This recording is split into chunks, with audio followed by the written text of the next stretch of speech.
Hey, what's going on, guys? Mush back at it again with another video, and I have a pretty interesting video for you guys. The Steam Summer Sale is quickly approaching, and that's probably the best PC game sale of the year. You can make an argument that the Steam Winter Sale is better, but I think the Summer Sale is better just on the basis that it's during a lot of your guys' summer break. If you're in high school, if you're in college, you're coming home for the summer, and then the summer sale hits, and you can buy a bunch of games that you can hopefully play over your summer break, but more often than not, they end up in your backlog, and you know how these things go. However, in recent years, and more notably this year, I've noticed a lot more criticism towards the Steam sale, and a lot of people just being like, hey, I don't like these Steam sales anymore. There are great deals every day, and all of these retailers are on the market, and there's a lot of competition, which is good. That makes the deals better overall for the consumer. However, the Steam sales were at one point this iconic thing and this thing that so many people would get excited about, and that's not necessarily the case anymore. I remember going back to, what was it, 2013, I want to say, that Steam sale video of Attack on Titan with Gaben in the background. That meme literally was one of the things that made me spend a bunch of money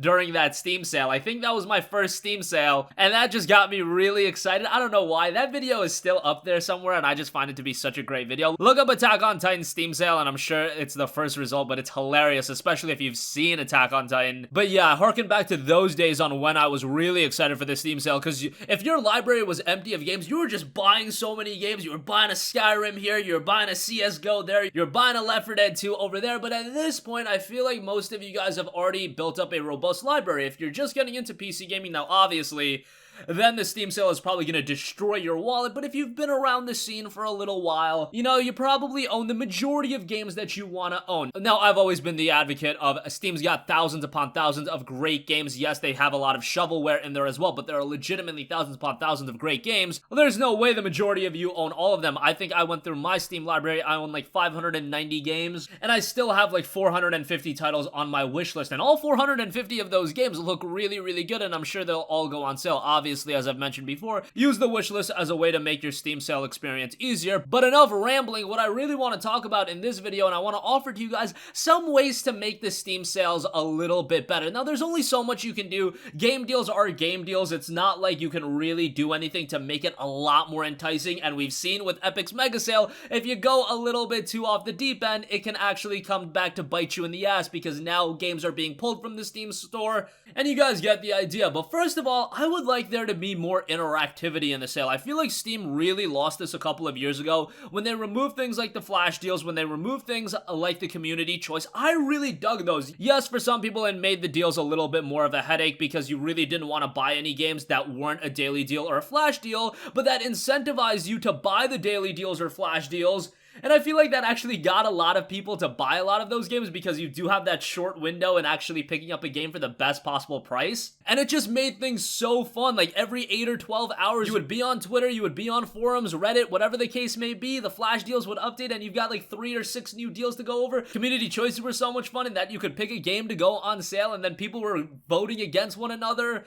It was just a lot of fun, and I feel like Steam has lost a lot of that luster. Like, yeah, the games go on sale, the deals are available, but it's not really fun throughout the entirety of the sale. The sales come up, the deals are what they are. You don't have new daily deals every day to get excited. Like, I remember during the duration of a Steam sale, when 1 p.m. hit, Eastern time that is, every day, the Steam store would be a little bit laggy because so many people were trying to get on and everybody was trying to see what deals were available and what new deals were they adding. What are the new flash deals? Because they updated the daily deals and the flash deals at the same time, so you got this bulk of new deals every day at 1 p.m. It was just really exciting. So that's a bit of a bummer. Do I think they're gonna do this? Absolutely not. I don't think they're gonna go back and restructure the way they do deals, but I've always been on the wagon of bring back flash deals, bring back the interactivity, bring back community choice, get us engaged to the sale the entire duration of the sale. It's not just, oh, let's drop thousands upon thousands of deals on you at once. You actually give a chance for these games to get highlighted as well. Now, Valve, I'm sure, knows the finances. I'm sure they make these decisions strategically, so I imagine they are making more money doing the things that they are doing now, but I just offer you guys that as some ideas. Overall, I just think they need to increase the interactivity some way. Just get people invested into the sale through the entire 2 weeks and just make it a little bit more of a fun experience. Okay, next up, I think what they tried in the Lunar Sale, that should definitely be carried over and to some sort of greater extent. Now, the Lunar Sale was a very small sale, and if you guys don't remember, what they did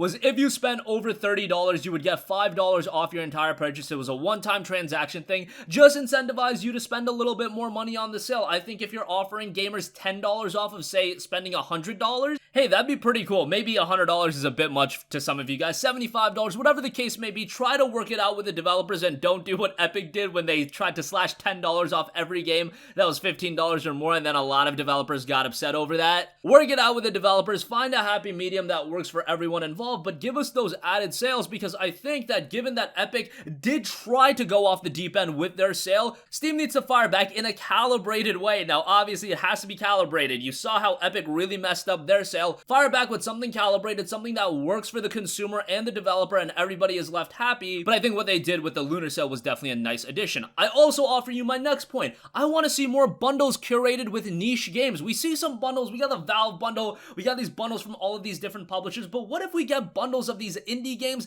that don't get a lot of attention? I think that would be pretty good. Sell them on the cheap and actually promote them, because a lot of these indie titles during these big sales aren't promoted all too much. I get that you want to promote, you know, the Bethesda title, the Ubisoft games, whatever the case may be, the games that are going to resonate with a lot more people, but promoting some of the niche games wouldn't hurt either. You don't have to put them front and center, but try to integrate it in the best way as possible. And I also offer you promote niche games by, hey, here's an idea, offer niche games for free. Now, I know that's like a crazy ask, just give us free games, but this would do so much. And I guarantee you that some developers would even be on board on giving away their game without any incentive from Valve, and let me explain why. During the Steam sale, this is when you have the most eyes on Steam and people browsing the marketplace, and if you highlight that a game is free, I guarantee you a ton of people will check it out. Right now on Steam, all you get are these arbitrary free games randomly that just pop up. There's no guidance, there's no actual accordance in how these free games pop up. They just randomly are like, alright, this game's free, have a good time with it. And a lot of the times people don't check out these games, but during the time of a Steam sale, because people are just generally interested in Steam as a platform and buying new games and experiencing new games, I think offering niche titles as freebies would be really nice. If you want to offer some Valve games as freebies, that would be great as well. Now, obviously, this is just me asking for free stuff. I can understand why Valve would be a little bit against that, but I also offer you the fact, hey, Valve, why not actually give indie developers a little check? You don't have to throw them something massive, but a lot of these games don't sell well at all, even during a sale, because they're buried so deep below.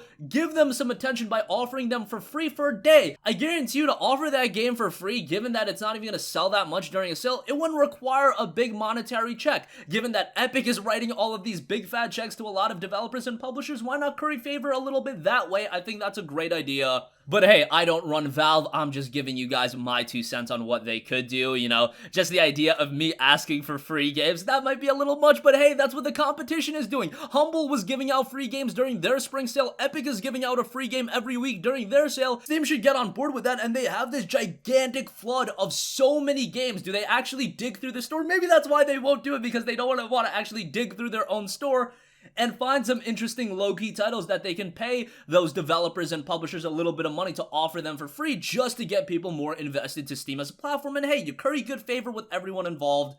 I don't think it's a bad idea. But that's gonna conclude this video. I gave you guys some ideas of what I would do. Obviously, I don't run Valve, I don't run Steam. This is more of a wish list. And at the end of the day, the Steam sales are what they are. They offer great games at great prices, and you really can't complain about that. I know a lot of you guys, yes, you own all the games that you want.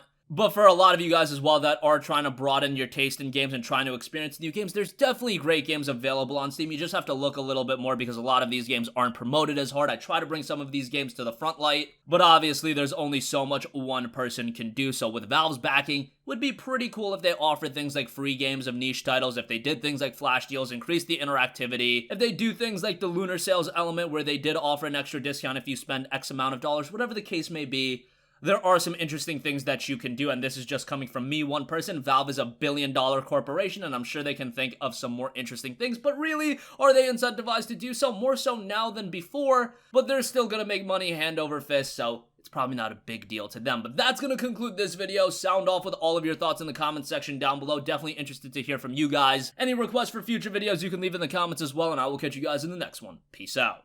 Hey, what's going on, guys? Mush here again. Hope you enjoyed the video. As you guys might know, YouTube's notification system is sometimes a little bit wonky, even if you're subscribed to the channel. Maybe you're not abundantly aware that I uploaded a video. To remedy that situation, make sure you hit the bell notification button. This way, whenever I upload a new video, and I try to upload as consistently as possible, you will be notified directly of the upload, and you can watch it as soon as it goes live. I would really appreciate if you guys hit that button so you can stay up to date with all of the content I'm posting. But as always, guys, thanks for watching, and I'll catch you guys in the next one. Peace out.